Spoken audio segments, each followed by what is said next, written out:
Hola, muy buenas gente. Antes de continuar con el video, me gustaría hablarles del tema de las voces, que como habrán notado, últimamente otra vez estuve modificándolas y probando otras cosas nuevas, que hubo gente a la que no le gustó, otros que sí, pero bueno, el caso es que hay gente que no está conforme y creo que llegué a la mejor solución para todo esto.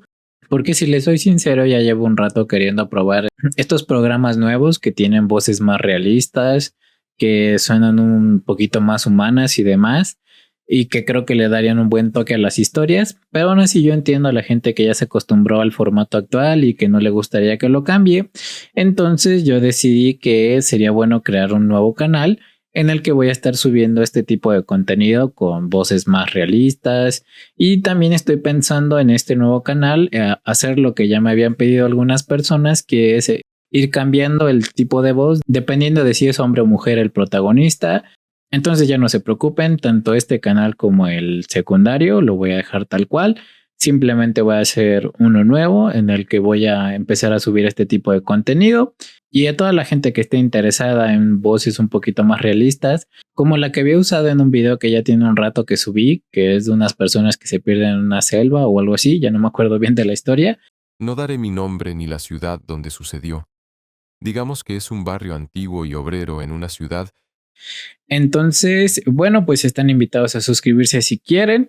Y para la gente que me estaba diciendo que lo dejara así, no se preocupen, así se va a quedar al menos en este canal.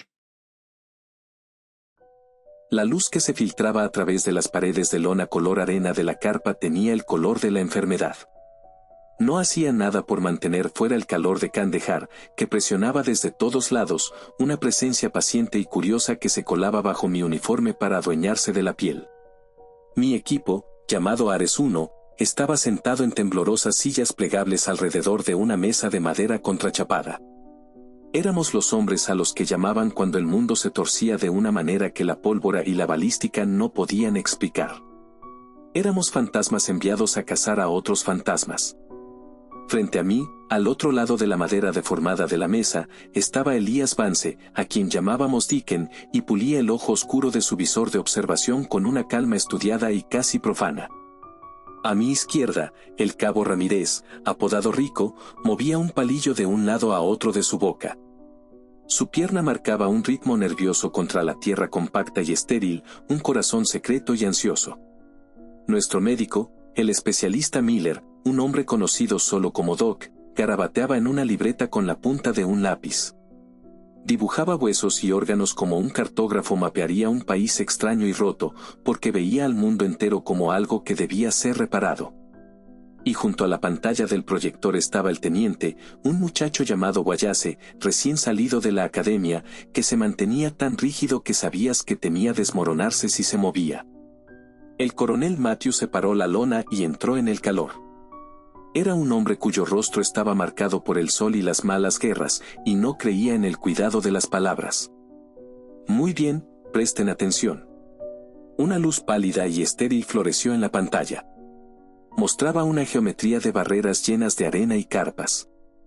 Esto es el puesto de operaciones avanzadas Kilo 7, dijo Matthews, y su voz era plana como la hoja de una pala. A partir de las 0400 de ayer, quedó en silencio. El palillo de Rico cayó de su boca y preguntó: ¿fueron los talibanes? Esa es la suposición con la que estamos trabajando, dijo Matthews, pero la verdad en sus ojos era algo diferente. Había muchos hombres en ese lugar. Dijo Matthews. 68 almas. Kilo 7, extraoficialmente conocido como el Yunque del Diablo, se estableció en ese lugar hace 3 meses para monitorear rutas de contrabando sospechosas a través de la cordillera de Tor Agar. Presionó una tecla y la imagen en el proyector se amplió, era una imagen de una de las cámaras del lugar. No se veía fuego, ni ruinas, ni señal de la violencia humana. Solo parecía vacío. La radio está muerta. No hubo llamada de auxilio. No hay señales de satélite de sus balizas de emergencia. Un dron que pasó esta mañana no mostró señales de vida. No hay cuerpos, no hay hostiles. Solo, está vacío. Un silencio cayó sobre la carpa, y entonces Matthews dijo: El mando quiere esto resuelto, en silencio. Les preocupa que sea un nuevo agente químico, tal vez una deserción masiva, aunque Dios sabe a dónde desertaría un hombre en ese país. Su trabajo, Sargento Carter, dijo, y sus ojos encontraron los míos y los retuvieron, es llevar a su equipo, volar allí, evaluar la situación e informar. Averiguar qué les pasó a esos hombres. ¿Solo nosotros, señor?, pregunté. Una piedra fría se había asentado en lo más bajo de mi estómago. Solo iban a enviar a un equipo de 5 hombres para buscar 68 fantasmas. Ustedes son rápidos y discretos. Si enviamos un batallón, se convertirá en un incidente internacional. Necesitamos ojos en el terreno antes de patear el avispero. Averigüen con qué estamos lidiando. Miró mi rostro y luego los rostros de los demás, como un hombre que revisa sus herramientas antes de un trabajo difícil. Son lo mejor que tengo. Háganlo. Volamos bajo y rápido, y la piel del país debajo era algo arruinado y desechado, un paño marrón arrugado en el puño de Dios. Luego, las montañas se alzaron para recibirnos. Cuando el puesto avanzado apareció a la vista, era tal como el dron lo había mostrado. Abandonado. Un pueblo fantasma hecho de arena y alambre. El piloto nos dejó a 50 metros de distancia, y el viento de las hélices levantó una nube de polvo cegadora. En el momento en que los motores se apagaron, un nuevo silencio vino por nosotros.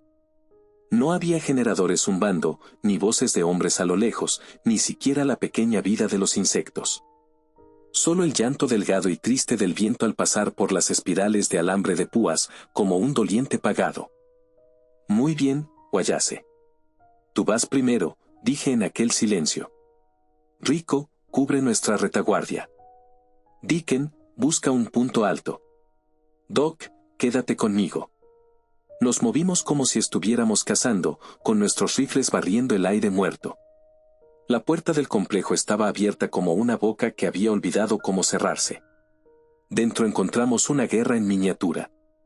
Había un Umbe con su capó levantado hacia el cielo como un suplicante, y al lado, sobre una lona, estaban sus propias entrañas de acero dispuestas con una terrible pulcritud. En el comedor, había un plato de comida petrificado sobre una mesa, sin personas a la vista. No hay sangre. No hay casquillos, dijo la voz de Rico en las comunicaciones. Ni siquiera dispararon. Luego llegó Deacon. Tengo una posición en la torre de vigilancia sur, sargento. No veo nada. No hay huellas que salgan. Es como si simplemente se hubieran evaporado. Revisamos los barracones tienda por tienda, abriendo las lonas de estos sepulcros. Y cada una era igual. Las camas estaban hechas con un orden nítido y sin sentido. Había fotos de mujeres y niños pegadas en los baúles. Había libros con los lomos rotos en las mesillas. Esto no era obra de hombres que habían huido. No dejas la foto de tu hija pequeña. Esto era algo peor. Había un sabor en el aire. Algo extraño y metálico que llevaba consigo un dulzor débil y enfermizo. El sabor de la sangre derramada, pero debajo de él, algo más. Algo salvaje. Sargento, tienes que ver esto, llamó Doc Miller desde detrás de la tienda de comunicaciones. Cuando llegamos lo encontramos arrodillado junto a un gran contenedor de acero. Y allí estaba la primera señal de violencia. A lo largo del costado del contenedor había 3 hendiduras arañadas en el metal, que estaba arrancado como la cáscara de alguna fruta amarga. Los surcos estaban separados por un pie. Ningún animal que conozca podría hacer esto, dijo Doc. Mira los bordes. No son afilados, como garras. Son cerrados. Un frío que no tenía nada que ver con el aire de la montaña me recorrió. Seguí el rastro y la línea de la mirada de Doc alrededor del contenedor. Y vimos a dónde habían ido los hombres de Kilo 7.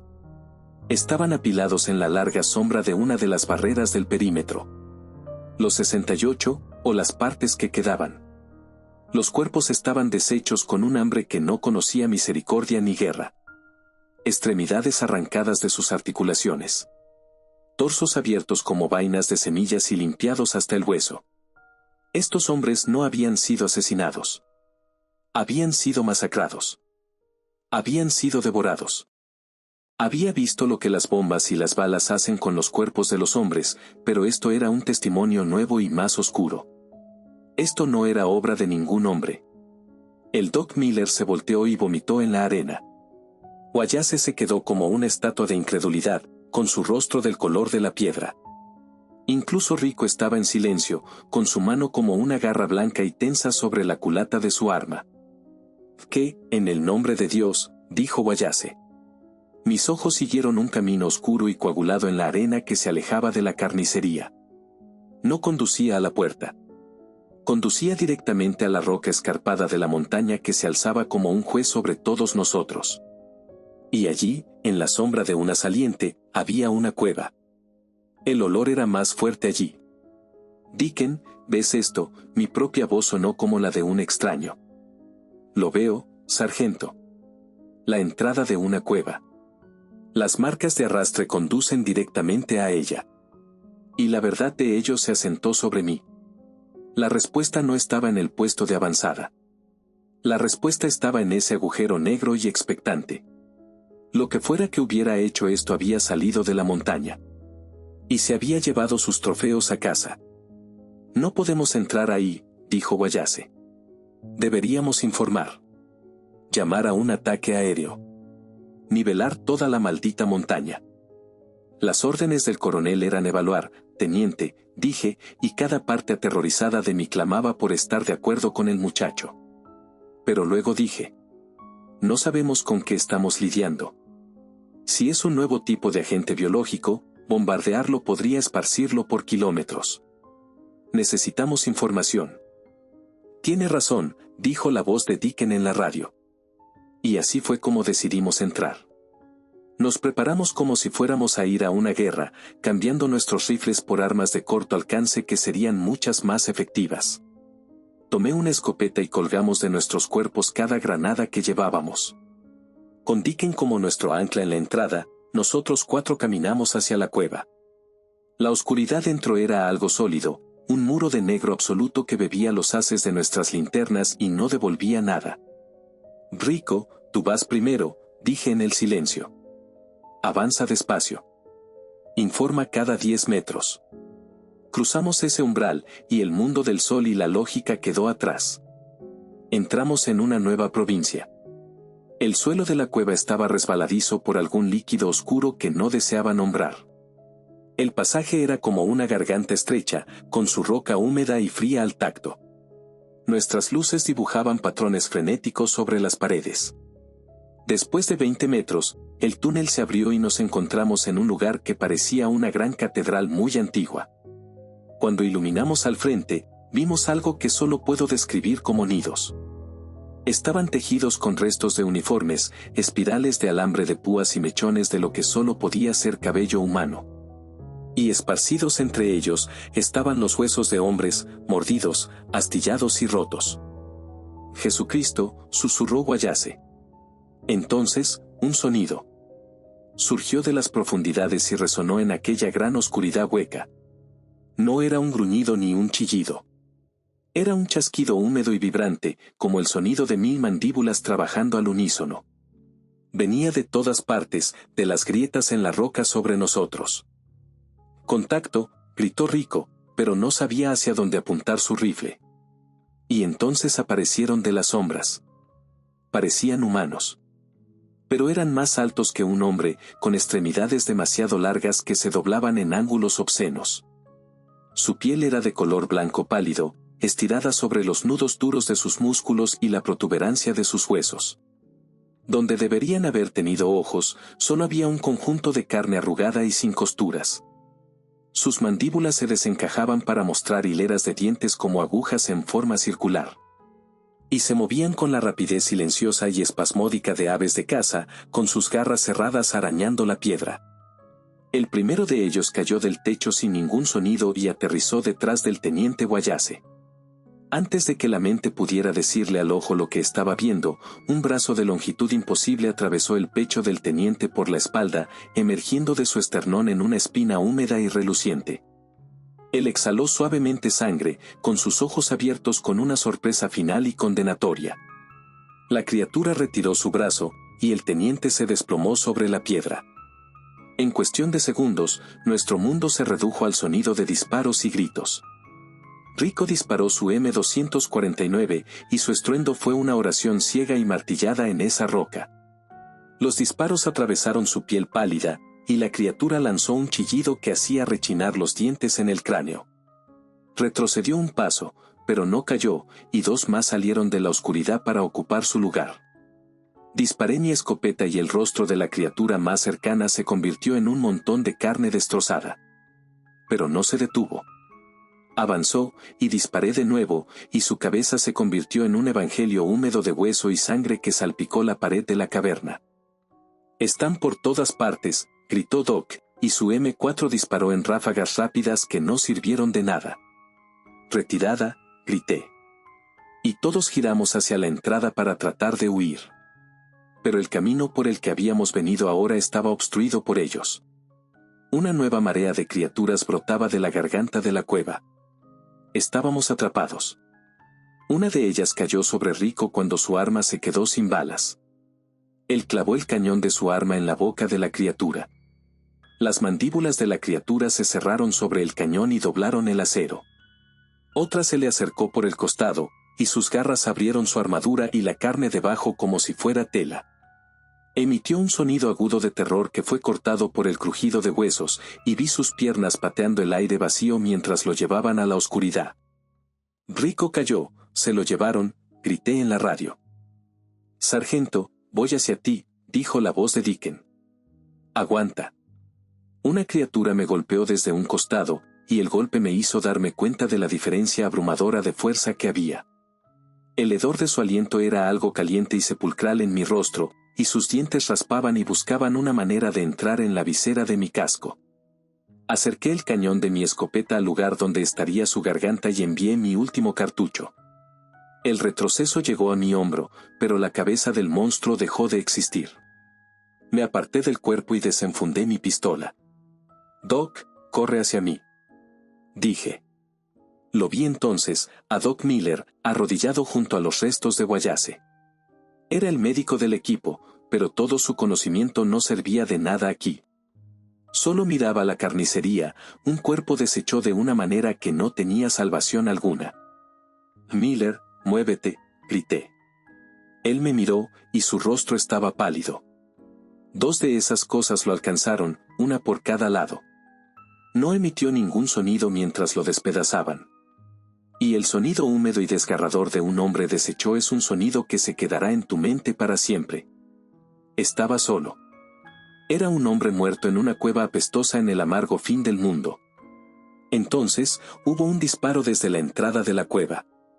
La criatura que me acechaba colapsó con un agujero en su cavidad torácica. «Jaque por aquí». Era Deacon. Estaba de pie en la estrecha entrada del túnel. Tenía su rifle de francotirador. Disparó una y otra vez, y cada disparo impactó en las formas retorcidas ante nosotros, comprándome algo de tiempo. Corrí y pasé junto a él hacia el estrecho pasaje de piedra. «Se los llevaron», jadeé. «Se los llevaron a todos».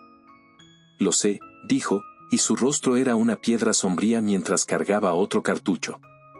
«Tenemos que bloquear este pasaje». Mientras corríamos a la superficie, colocó una granada en una de las paredes del túnel, y una pequeña avalancha de rocas y gravilla cayó para bloquear parcialmente el túnel detrás de nosotros. Podíamos oírlos más allá de las rocas sueltas de nuestra barricada. «¿Cuántos cargadores tienes?», preguntó Deacon, y su voz era calmada en aquella oscuridad aullante. «2 para mi pistola». «¿Tú?» «1,5 para el rifle», dijo. «Quizás 20 balas». No era suficiente. «Sara», susurré. Vi su rostro y su vientre redondo con el niño que nunca vería. Una risa salió de mí, algo seco y roto. «No hagas eso, Jaque», dijo Deacon, con su voz suave. «No te desconectes. Quédate conmigo». Tenía razón. Sacudí la cabeza para ahuyentar a los fantasmas. «Está bien. ¿Cuál es el plan, Deacon?» Él miró hacia el pasaje, hacia la tenue esperanza de la luz del día. «No podemos quedarnos aquí. Pero van a abrirse paso y nos alcanzarán en el desierto. Nuestra única oportunidad es correr hacia la radio del helicóptero. Atravesando el puesto de avanzada, más de ellos podrían estar ahí afuera. Mejor morir allá afuera, a la vista de Dios, que aquí dentro. Los arañazos en las rocas se volvieron frenéticos. Una mano pálida de 3 dedos se abrió paso por un hueco. Tomé mi pistola y disparé, y la mano desapareció con un chillido agudo. «Es ahora o nunca», dijo Deacon. Sostenía una granada de fragmentación en su palma. «Cuando yo diga, tú corres. No mires atrás. No te detengas. Llega a ese helicóptero y llama un ataque de artillería sobre esta maldita roca». «¿Y qué va a pasar contigo?», pregunté, aunque ya sabía la respuesta. Me dio una sonrisa triste y fugaz. El trabajo del francotirador es cubrir la retirada. Me apretó una pequeña cruz gastada en la palma de la mano, con su metal caliente por el calor de su cuerpo. «Vete a casa, Jaque». «No. Vamos juntos». «No hay tiempo para los dos», dijo. La barricada cedía, y una gran piedra se movía para revelar un rostro sin ojos. «Tú tienes algo por lo que volver a casa. Yo solo tengo mis pecados por los que responder. Ahora, vete». Jaló el pasador y soltó la palanca, contó 2 latidos del corazón antes de lanzar la granada por encima de las rocas. «Porque el Señor es mi pastor», gritó hacia la oscuridad. Y no dudé. En el momento en que la granada dejó su mano, giré y corrí. Corrí por ese pasaje resbaladizo y oscuro hacia la luz, sin saber que un hombre podía correr tan rápido. La granada estalló detrás de mí, y la onda expansiva fue como una gran mano que me empujó hacia adelante. Y tras el estruendo de la explosión, llegó el disparo seco del rifle de Deacon, los chillidos de los condenados y el sonido de la última batalla de un buen hombre. Salí de la cueva hacia el sol cegador, y el aire limpio fue una gracia que no merecía. No miré atrás. Corrí a través de ese puesto muerto. Estaba casi llegando al helicóptero cuando una de esas cosas salió del techo de la tienda de comunicaciones. Probablemente estaba afuera cuando todo comenzó. Era una bestia enorme, y aterrizó frente a mí, cortándome el paso. Siseó, un sonido de triunfo, y su rostro se abrió. Mi pistola era un peso inútil en mi mano. Mi rifle estaba en la cueva. No quedaba nada del soldado en mí entonces. Solo un animal al que le habían mostrado su propia tumba y no le había gustado. Me abalancé y tomé una llave pesada que estaba junto al umbee. La cosa me atacó, y sus garras trazaron 4 surcos rojos a través de mi chaleco antibalas y en la carne de mi pecho. El dolor era fuego, pero no importaba. Giré la llave con todo mi odio y miedo, y golpeé el costado de su cabeza con un sonido como el de un melón rompiéndose contra una piedra. Tambaleó, y yo volví a golpear. Y otra vez. Y no dejé de golpear hasta que su rostro sin ojos fue una ruina de pulpa, sangre y huesos rotos. Cayó, convulsionando, y yo me quedé sobre él. Me tambaleé hacia el helicóptero y caí sobre la radio, dejando una mancha sangrienta en los controles. Aquí el sargento Carter, del equipo Ares 1. Kilo 7 está comprometido. Traigan el infierno. Traigan todo lo que tengan. Quemen todo. Quemen la montaña. Después de eso me desmayé. Desperté en una habitación blanca y estéril en Alemania. Las sábanas limpias se sentían ajenas a mi piel. Sara dormía en una silla junto a mi cama, con su mano sobre su vientre, donde nuestro hijo esperaba nacer. Y por un momento, me dejé engañar, creyendo que todo había sido un sueño febril en esa tierra de polvo. Hombres con uniformes impecables, que nunca habían conocido el polvo o la sangre, se sentaron frente a una mesa pulida y escucharon. Les conté sobre la cueva y los nidos. Les conté de las cosas sin ojos y las garras de hueso. Les conté cómo se llevaron a Rico, cómo deshicieron a Doc, cómo el muchacho Guayase cayó sin un sonido y cómo Deacon fue al encuentro de su Dios con su rifle. Lo conté todo. Cuando terminé, el coronel que dirigía aquello juntó las yemas de sus dedos y me miró no como a un hombre, sino como a un problema por resolver. Dijo, sargento. Ha sufrido un trauma severo. los hombres de la montaña fueron emboscados por un gran número de insurgentes. Y en su estado de shock, su mente, sargento, ha creado un mito para cubrir una realidad que simplemente fue fea y sin mayor significado. Yo sabía que todo era mentira, incluso habían lanzado fuego sobre las coordenadas que les di, habían arrasado esa parte de la montaña hasta la roca madre, convirtiéndola en un monumento de cristal negro. Estaban enterrando la cueva y, con ella, la verdad. El informe oficial hablaría de una emboscada y una fuerza abrumadora. El informe hablaría de un único superviviente, un sargento Carter cuya mente se había desquiciado por los horrores de los hombres. Era una historia más limpia. Me dieron una medalla por la sangre que había perdido y una baja honorable en una carpeta que decía que era un hombre recuperado, listo para el mundo otra vez. Y volví a casa. Y abracé a mi esposa. Y estuve allí para ver nacer a mi hijo. Intento ser el hombre que ellos merecen. Pero cuando el día termina y la casa está en silencio y mis ojos se cierran, vuelvo a estar en las entrañas de la montaña. Veo los miembros pálidos moviéndose en la luz estroboscópica de los disparos. Oigo el chasquido húmedo e interminable. Oigo el sonido de un hombre deshaciéndose en la oscuridad.